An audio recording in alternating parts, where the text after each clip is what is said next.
থামিয়ে দিবে যাতে আপনি ক্যামেরা নিয়ে ভিতরে না যেতে পারেন। এই একটা ঘরের চারপাশে কমপক্ষে 35 জনের মতো পুলিশ আর গার্ডস আছে। এখনই বন্ধুরা আমরা দেখব সেই পবিত্র পায়ের ছাপটি, সেই বিশাল পায়ের ছাপ।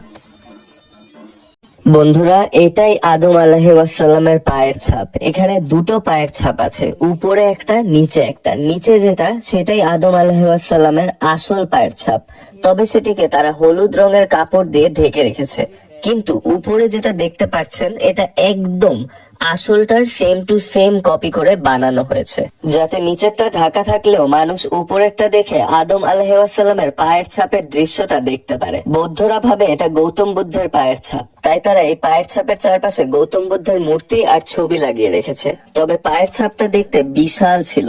ইন্টারনেটে আপনারা যে পায়ের ছবি দেখেন সেটা সম্পূর্ণ ফেক বা ভুয়া ছবি। আসল আদম আলাইহিসসালামের পায়ের ছাপ দেখতে ঠিক এমন। আমি অনেক কষ্ট করে আসল পায়ের ছাপের ভিডিওটা করতে পেরেছি শুধুমাত্র আপনাদের জন্য।